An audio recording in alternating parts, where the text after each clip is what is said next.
International social media Patel Prahlad भाई, subscribe कीजिए, share कीजिए, लाइक कीजिए, कमेंट कीजिए। आज का दिन शुभ दिन है। माननीय रिस्पेक्टेड डोनाल्ड ट्रंप आज अमेरिका की धुरा संभालेंगे और वो दूसरा टर्म में वो भी प्रेसिडेंट बनता है। उसका एक्सपीरियंस बहुत देश के लिए फ़ायदा कारक होगा। और 47वें राष्ट्रपति के तौर पर डोनाल्ड ट्रंप की व्हाइट हाउस में वापसी हो रही है। 20 जनवरी 2025 को ट्रंप अमेरिका के राष्ट्रपति के तौर पर एक बार फिर कमान संभाल लेंगे। मगर ट्रंप की शपथ से पहले ही उनका असर न केवल अमेरिका की सियासत बल्कि दुनिया की राजनीति से लेकर बाजार के सेंसेक्स तक को हिला चुका है। बीते 80 दिनों में ऐसा बहुत कुछ हो गया जो ये बताने के लिए काफी है कि ट्रंप के असर से कुछ भी अछूता नहीं। तो चलिए जल्दी से दूरबीन की नजर से देखते हैं कहां, क्या और कैसे बदलने जा रहा है नई ट्रंप सरकार के साथ।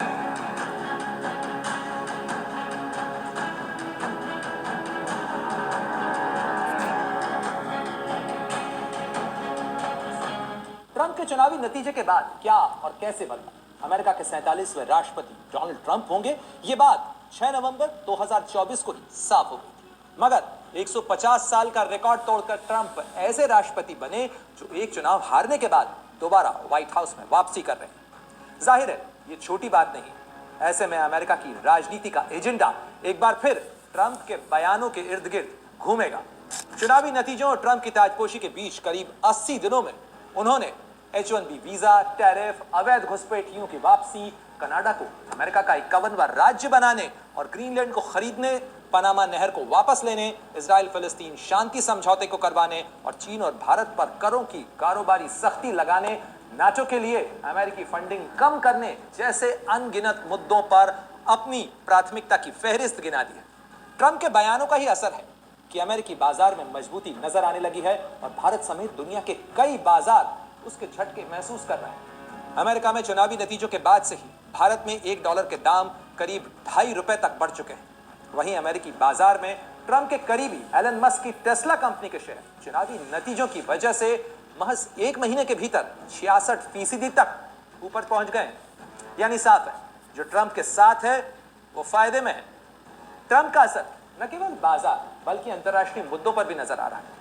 चुनाव जीतने के बाद ट्रंप की तरफ से दी गई धमकी का असर कहें या उनके राजनीतिक विरोधी जो बाइडेन के व्हाइट हाउस छोड़ने से पहले श्रेय लेने की होड़, लेकिन ट्रंप की ताजपोशी से पहले इजराइल और हमास के बीच शांति समझौते का न केवल ऐलान हो गया बल्कि उस पर अमल भी शुरू हो गया। साथ ही हमास के कब्जे से बंधकों की रिहाई का रोड मैप तैयार हो गया। ट्रंप ने कहा था कि अगर उनके व्हाइट हाउस संभालने से पहले बंधकों को हमास नहीं छोड़ता है तो हमास के लिए नरक के दरवाजे खोल दिए जाएंगे। हालांकि ट्रंप के आने और व्हाइट हाउस से विदाई से पहले अमेरिका के राष्ट्रपति जो बाइडेन ने भी सियासत की टेबल पर ऐसे कई दांव चले जिसका असर दुनिया में महसूस किया गया। देखते ही देखते सीरिया में बशर अल असद खानदान का वो निजाम खत्म हो गया जो बीते 50 सालों से राज कर रहा था। राष्ट्रपति असद को मुल्क छोड़कर रूस में शरण लेनी पड़ी। वहीं ट्रंप भले ही नाटो की फंडिंग कम करने और यूक्रेन को मिल रही मदद की समीक्षा की बातें करते रहे, लेकिन जाते जाते जो बाइडेन ने व्लादिमीर ज़ेलेंस्की के लिए अमेरिका के खजाने खोल दिए और हथियारों का जखीरा भी उन तक पहुंचा दिया। बाइडेन ने डोनाल्ड ट्रंप के चुनाव जीतने के बाद ही यूक्रेन को इस बात की इजाजत दे दी कि वो अमेरिका से मिले लंबी दूरी के हथियारों का इस्तेमाल रूस के खिलाफ कर सकता है और लंबी दूरी तक कर सकता है। जाहिर इसका असर नजर आया और जिस रूस यूक्रेन युद्ध को ट्रंप आते ही खत्म कराने की बात कर रहे थे वो और भड़क गया। सत्ता संभालने से पहले ट्रंप ने कुछ ऐसी बातें भी कही जो अगर अमल में आ जाएं तो दुनिया का नक्शा बदल देंगी। इसमें एक बड़ा ऐलान ग्रीनलैंड को खरीदने का था।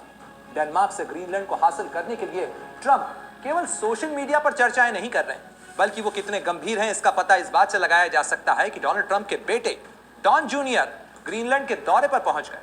खुद ट्रंप ने उनकी तस्वीरें सोशल मीडिया पर शेयर की।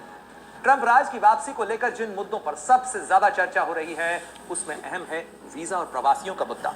डोनाल्ड ट्रंप कई बड़े बदलावों की बात कर रहे हैं। इसमें अवैध प्रवासियों को वापस भेजने का मुद्दा भी है जिनको लेकर कई तबकों के अंदर खासी खलबली है। ऐसे में ट्रंप के आने से पहले ही 17 जनवरी को अमेरिका ने अपने H-1B वीजा प्रोग्राम में कई बड़े बदलाव कर दिए। H-1B वीजा ही दुनिया भर के कुशल पेशेवरों को अमेरिका में रहने और काम करने की सुविधा देता है। भारतीय पेशेवर इस H1B वीजा सुविधा का फायदा उठाने वाला एक बहुत बड़ा और अहम तबका है। यही वजह है कि लाखों भारतीय अमेरिका में काम कर रहे हैं। यकीनन इन बदलावों का भारतीय पेशेवरों पर भी असर जरूर पड़ेगा। अमेरिका के निवर्तमान राष्ट्रपति जो बाइडेन के प्रशासन का अमेरिकी इमिग्रेशन पॉलिसी में यह आखिरी सुधार कहा जा सकता है। अमेरिका के 47वें राष्ट्रपति के तौर पर डोनाल्ड ट्रंप शपथ लेने के बाद क्या करने वाले हैं, इसका ऐलान वो पहले ही कर चुके हैं। अवैध प्रवासियों की वापसी और सीमाओं को सील करने से लेकर 6 जनवरी 2021 के कैपिटल हिल फसाद के आरोपियों को माफी तक कई ऐलानों की फहरिस्त वो गिना चुके हैं और ये बता चुके हैं कि पहले ही दिन वो ओवल ऑफिस में बैठने के बाद उन तमाम आदेशों पर दस्तखत करने वाले हैं। तो चलिए एक नजर डालते हैं ट्रंप के टॉप पॉलिसी एजेंडा पर। अमेरिका की सत्ता में नए राष्ट्रपति के साथ न केवल चेहरा बदल रहा है, बल्कि कई मोर्चों पर अमेरिका की नीतियां और उनका चाल चरित्र बदलने जा रहा है। ऐसे में जिन मोर्चों पर सबसे ज्यादा बदलाव की सुगबुगाहट है, उसमें इमिग्रेशन नीति से लेकर नाटो की फंडिंग समेत कई मुद्दे शामिल हैं। डोनाल्ड ट्रंप अपने चुनावी अभियान से लेकर जीत के बाद जिस एक मुद्दे पर सबसे ज्यादा बात करते और जोर देते नजर आए हैं, वो है अवैध प्रवासियों का मुद्दा। ट्रंप जिस मेक अमेरिका ग्रेट अगेन अभियान का नारा बुलंद कर रहे हैं, उसमें अमेरिका की अधिकतर परेशानियों का दोष अक्सर अवैध प्रवासियों को दिया जाता है। माना जा रहा है कि ओवल ऑफिस में पहुंचने के बाद ट्रंप जिन आदेशों पर सबसे पहले दस्तखत करेंगे, उसमें मैक्सिको सीमा पर उनके पिछले कार्यकाल में अधूरी रह गई दीवार को पूरा करना होगा। साथ ही सीमाओं पर सख्ती और अवैध प्रवासियों की धरपकड़ कर उन्हें वापस भेजने के अभियान को भी मंजूरी मिल सकती है। चर्चाएं तो इस बात को लेकर भी हैं कि ट्रंप अमेरिका की सीमाओं पर नेशनल इमरजेंसी का ऐलान कर सकते हैं और साथ ही अमेरिका की सेना को तैनात कर सकते हैं। इसके अलावा ट्रंप अमेरिका के आर्थिक इंजन की रफ्तार को एक बार फिर पारंपरिक ऊर्जा यानी तेल और गैस पर लाने को भी हरी झंडी देंगे, ऐसा जानकारों का मानना है। ट्रंप पारंपरिक ऊर्जा संसाधनों के हिमायती हैं और पिछले कार्यकाल में भी उन्होंने जलवायु परिवर्तन के पेरिस समझौते से बाहर निकलने का ऐलान कर दिया था। ट्रंप के इस ऐलान के बाद पूरी दुनिया में बहुत खलबली मची थी। ट्रंप कनाडा को अमेरिका का 51वां राज्य बनाने और ग्रीनलैंड को खरीदने की जो बातें कर रहे हैं, उसके पीछे भी तेल और गैस संसाधनों की खजाने की बात कही जा रही है। ट्रंप अमेरिकी अर्थव्यवस्था के साथ साथ जियोपॉलिटिक्स को भी रीबूट करने की बात कर रहे हैं। ट्रंप ने न केवल अपने शपथ ग्रहण में चीन के राष्ट्रपति शी जिनपिंग को आमंत्रित किया है, बल्कि शपथ लेने से ठीक एक दिन पहले ट्रंप और शी जिनपिंग की फोन पर बात भी हुई है। साथ ही पहले 100 दिनों के भीतर ट्रंप चीन जाने की यानी चीन का दौरा करने की इच्छा जता चुके हैं। ट्रंप चीन के खिलाफ सख्त टैरिफ बंदिशों की बात तो करते हैं, लेकिन माना जा रहा है कि शी जिनपिंग और ट्रंप के बीच होने वाली मुलाकात और बात नए समीकरणों का खाका खींच सकती है। जाहिर है इस नई इबारत पर भारत की भी नजर होगी। वैसे सत्ता संभालने के कुछ ही महीनों के भीतर ट्रंप का भारत दौरा भी होना है। भारत क्वाड की मेजबानी कर रहा है और इसकी शिखर बैठक दिल्ली में आयोजित होनी है, जिसके लिए डोनाल्ड ट्रंप भी भारत आएंगे। अपने पिछले कार्यकाल में भी चुनाव से पहले जिस देश के दौरे पर डोनाल्ड ट्रंप गए थे, वो भारत ही था। ट्रंप की टैक्स और टैरिफ नीतियां भारत के लिए चिंता बढ़ा सकती हैं, खासकर ऐसे में जबकि भारत करीब 70 अरब डॉलर से ज्यादा का निर्यात अमेरिका को करता है। यदि अमेरिका टैरिफ पाबंदियां लगाता है तो भारत के निर्यात के लिए मुश्किलें बढ़ेंगी, यानी भारत का निर्यात मुश्किल होगा और भारत के लिए डॉलर की आमदनी कम हो सकती है। ट्रंप की आगामी नीतियों को लेकर आशंकाओं और नीतियों का दबाव डॉलर के मुकाबले रुपए की कीमत पर साफ नजर आ रहा है। साथ ही अमेरिका की अर्थव्यवस्था में आई मजबूती के संकेत के मद्देनजर विदेशी संस्थागत निवेशक भारत के बाजारों में लगातार बिकवाली कर रहे हैं, जिसके झटके भारत के सेंसेक्स पर भी महसूस हो रहे हैं। ट्रंप की आमद का एक बड़ा असर रूस और यूक्रेन की युद्ध पर भी माना जा रहा है। माना जा रहा है कि ट्रंप यूक्रेन को बाइडेन सरकार के राज में दी गई आर्थिक मदद पर फौरन किसी तरीके की कैंची भले ही न चलाएं, लेकिन इस बात का दबाव जरूर बनाएंगे कि जेलेंस्की रूस के साथ बातचीत और समझौते की मेज पर आए। ट्रंप पुतिन के साथ मुलाकात की बात भी कर चुके हैं। इतना ही नहीं, ट्रंप नाटो में अमेरिका की फंडिंग कम करने को लेकर बात कर चुके हैं, बयान दे चुके हैं। साथ ही रूस को G7 में एक बार फिर शामिल कराने की बातें ट्रंप अपने पिछले राष्ट्रपति कार्यकाल में भी कर चुके हैं। चलिए अब आपको यह बताते हैं कि डोनाल्ड ट्रंप शपथ कहां और कैसे ले रहे हैं, उसकी क्या कुछ तैयारियां की गई हैं, क्या खास इंतजाम किए गए हैं। अमेरिका में लोकतंत्र की ताकत का यह सबसे बड़ा नमूना है कि 6 जनवरी 2021 को जिन डोनाल्ड ट्रंप पर भीड़ को उकसाकर कैपिटल हिल पर पहुंचाने के आरोप लगे थे, अब वही डोनाल्ड ट्रंप कैपिटल हिल पर शपथ लेते नजर आएंगे। सारी तैयारियां अब तक कैपिटल हिल के उस बाहरी इलाके में हो रही थी जहां पारंपरिक तौर पर शपथ समारोह होता आया है, लेकिन पश्चिमी हिस्से में धरती की आग से जूझ रहे अमेरिका के वॉशिंगटन में भारी सर्दी और भीषण तूफान का अलर्ट जारी किया गया है, जिसके चलते शपथ ग्रहण समारोह पर भी असर पड़ा है और उसकी जगह अब बदली जा चुकी है। मौसम पूर्वानुमानों के मुताबिक अमेरिका की राजधानी में शपथ समारोह वाले दिन तापमान अधिकतम -5 डिग्री और न्यूनतम -11 डिग्री सेल्सियस तक जा सकता है।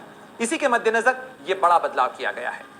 कैपिटल हिल के रोटंडा में भव्य समारोह की तैयारियां की जा चुकी हैं और इन तैयारियों के बीच आपको कैपिटल अरीना में भी तैयारियां नजर आएंगी, क्योंकि ट्रंप के समर्थक जो अमेरिका के अलग अलग इलाकों से ट्रंप के शपथ ग्रहण समारोह में भाग लेने के लिए वॉशिंगटन डीसी पहुंचे थे, उनके लिए यह इंतजाम किया गया है कि वो कैपिटल अरीना में कार्यक्रम को देख सके। ट्रंप के शपथ ग्रहण समारोह के अंदर भारत का ढोल और ताशा भी नजर आएगा, वो भी सुनाई देगा।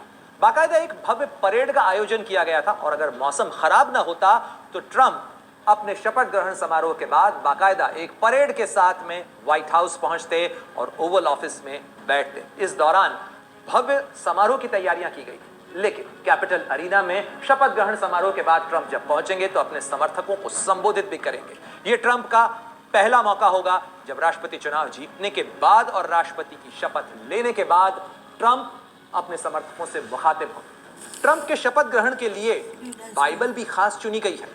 ट्रंप 2 बाइबल अपने साथ रखेंगे। एक बाइबल वो जो उनकी मां ने उन्हें दी थी और साथ ही दूसरी वो बाइबल जिस पर हाथ रखकर अब्राहम लिंकन ने शपथ ली थी। बेहद खास इंतजाम किए गए हैं। दुनिया भर से अलग अलग लोगों को न्योता दिया गया है, जिसमें इटली की जॉर्जिया मेलोनी, ब्राजील के जायर बोल्सोनारो, साथ ही भारत के विदेश मंत्री डॉक्टर एस जयशंकर समेत कई लोग मौजूद होंगे। साथ ही अमेरिका की कई बड़ी नामी कंपनियों के सीईओज भी वहां मौजूद होंगे।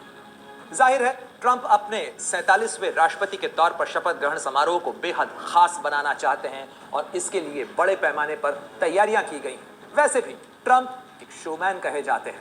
डोनाल्ड ट्रंप के शपथ ग्रहण समारोह की खासियत के साथ साथ जरा ये भी जान लीजिए कि ट्रंप की टीम में इंडियन कौन कौन है। तो डोनाल्ड ट्रंप ने चुनावी रेस में भले ही भारतीय मूल से रिश्ता रखने वाली उपराष्ट्रपति कमला हैरिस को हराया, लेकिन डोनाल्ड ट्रंप ने अपनी टीम में भारतीय मूल के कई चेहरों को न केवल जगह दी है बल्कि उन्हें अहम जिम्मेदारियां भी दी है। टीम ट्रंप में जो चेहरे नजर आएंगे, जरा एक नजर उन पर डालिए। इनमें प्रमुख चेहरा है विवेक रामास्वामी, जो 2024 की राष्ट्रपति रेस में खुद उम्मीदवार थे, लेकिन बाद में ट्रंप के समर्थन में उन्होंने जमकर प्रचार किया। विवेक रामास्वामी को अरबपति एलन मस्क के साथ ट्रंप प्रशासन की तरफ से घोषित किए गए एक नए डिपार्टमेंट, एक नए विभाग का जिम्मा सौंपा गया है और ये डिपार्टमेंट है department of governance and efficiency, जो इस बात पर काम करेगा कि अमेरिका में सरकारी खर्च कैसे कम किया जा सकता है, शासकीय दक्षता किस तरीके से बढ़ाई जा सकती है। समस्याएं सुलझाने के लिए अपने अलग नजरिए के लिए जाने जाने वाले रामास्वामी नौकरशाही की अक्षमताओं को सुव्यवस्थित करने और सार्वजनिक प्रशासन में निजी क्षेत्र की संवेदनशीलताओं को शामिल करने की कोशिश करें। उनकी भूमिका सरकारी तंत्र की नाकामियों को दूर करने और विशेषज्ञता का फायदा उठाने पर आधारित होगी। ट्रंप की टीम का एक और अहम चेहरा है कश्यप या काश पटेल, जिनको एफबीआई का चीफ बनाया गया है। रक्षा और इंटेलिजेंस क्षेत्र में व्यापक अनुभव रखने वाले काश पटेल एक अनुभवी रिपब्लिकन रणनीतिकार हैं। ट्रंप ने उन्हें उस एफबीआई का मुखिया बनाया है जिसकी टीम ने ट्रंप के व्हाइट हाउस छोड़ने के बाद फ्लोरिडा के रिसोर्ट पर छापा मारा था और गोपनीय दस्तावेज रखने का ट्रंप के खिलाफ केस बनाया था। ट्रंप के कट्टर सहयोगी काश पटेल का इस भूमिका में आना एफबीआई के कामकाज को सुधारने पर नए सिरे से ध्यान केंद्रित किए जाने का भी संकेत है। यह पहला मौका है जब कोई भारतीय अमेरिकी एफबीआई की अगुवाई करता हुआ नजर आएगा। उम्मीद है काश पटेल की अगुवाई में काम करने वाली एफबीआई भारत की उन शिकायतों और भारत की तरफ से अपने दुश्मनों और भारत विरोधी ताकतों को लेकर दी गई जानकारियों पर भी सक्रियता से काम करेगी। राष्ट्रपति ट्रंप ने अपनी टीम में डॉक्टर जय भट्टाचार्य को नेशनल इंस्टीट्यूट ऑफ हेल्थ यानी एनआईएच की कमान सौंपी। डॉक्टर भट्टाचार्य एक चिकित्सक और स्वास्थ्य अर्थशास्त्री जिनका नाम कोविड-19 महामारी के दौरान प्रमुखता से चर्चाओं में आया था। कोलकाता में जन्मे भट्टाचार्य की नियुक्ति बताती है कि अमेरिका में अब सार्वजनिक स्वास्थ्य नीति के लिए डेटा आधारित नजरिए को प्राथमिकता दी जा रही है। इसके अलावा टीम ट्रंप में एक बड़ा और अहम चेहरा है भारतीय मूल की हरमीत कौर ढिल्लन।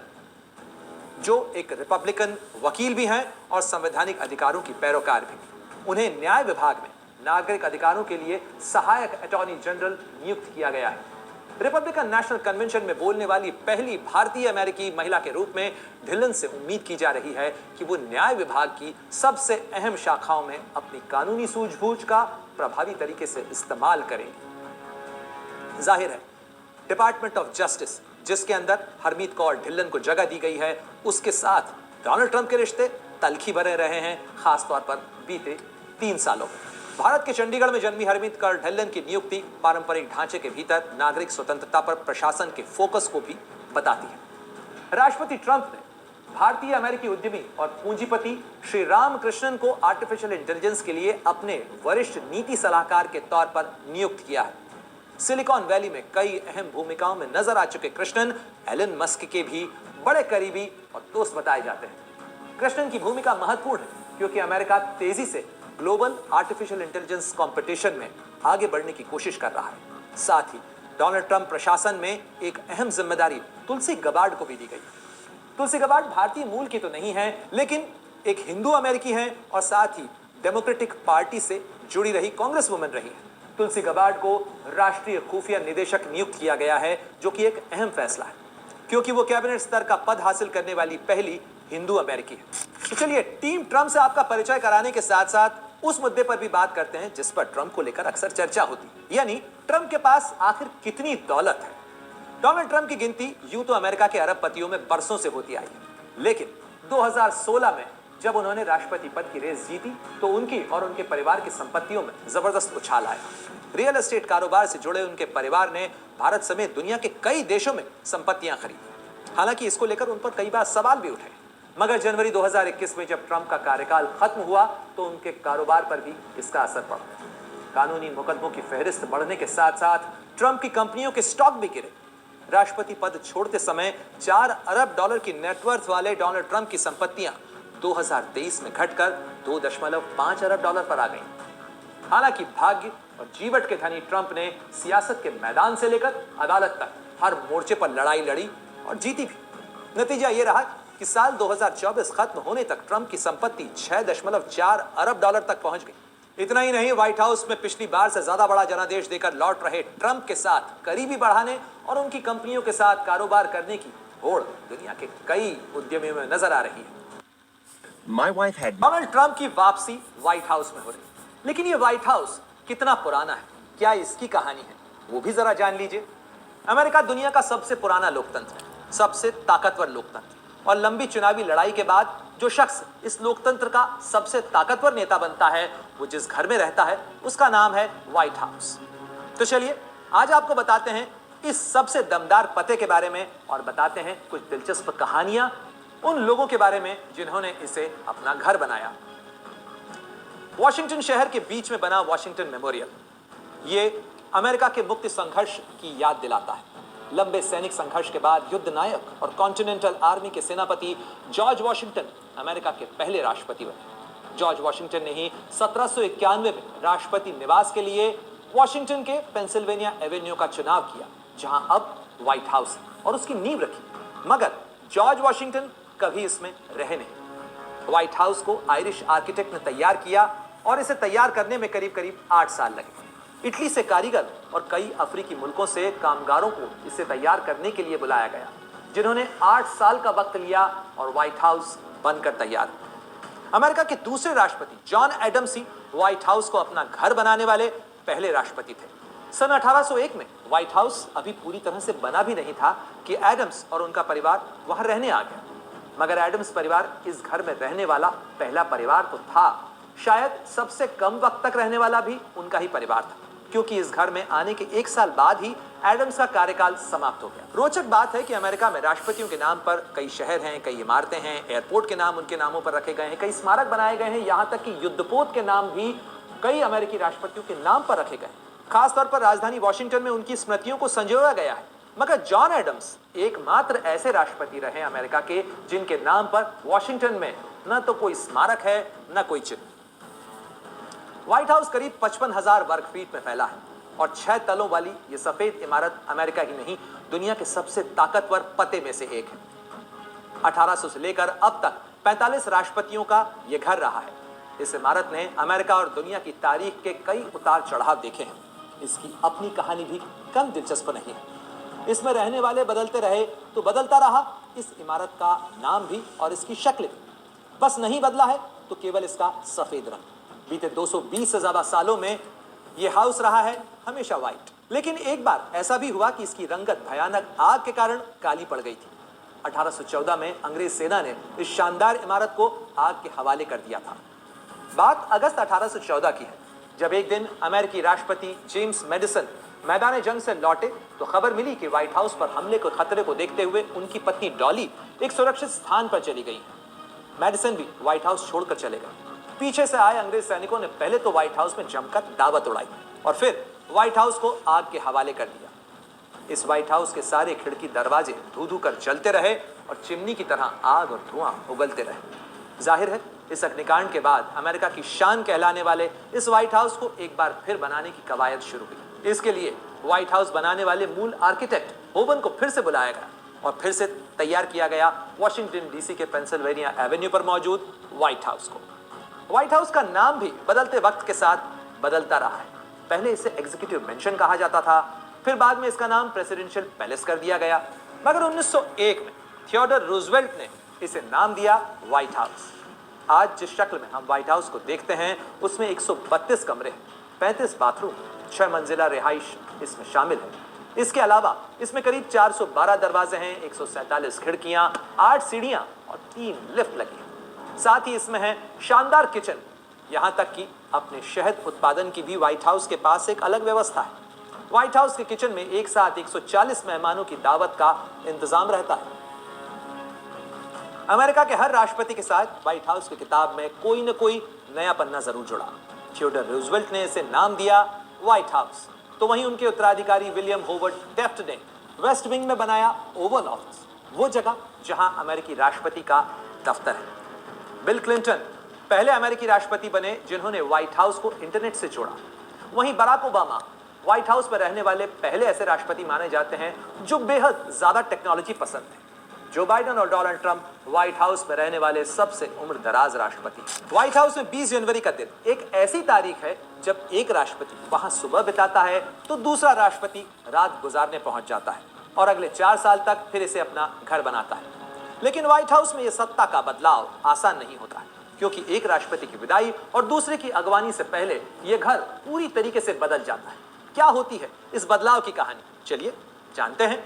व्हाइट हाउस में पुराने राष्ट्रपति की विदाई और नए राष्ट्रपति की आमद के बीच स्टाफ को केवल कुछ घंटों का वक्त मिलता है, जिसमें उन्हें पिछले राष्ट्रपति के हर सामान की पैकिंग करनी होती है, तो साथ ही नए राष्ट्रपति और उनके परिवार की जरूरत के लिए घर को सजाना और संवारना होता है। व्हाइट हाउस की परंपरा है कि नए राष्ट्रपति को अपने शपथ वाले दिन 12 बजे व्हाइट हाउस मिलता है।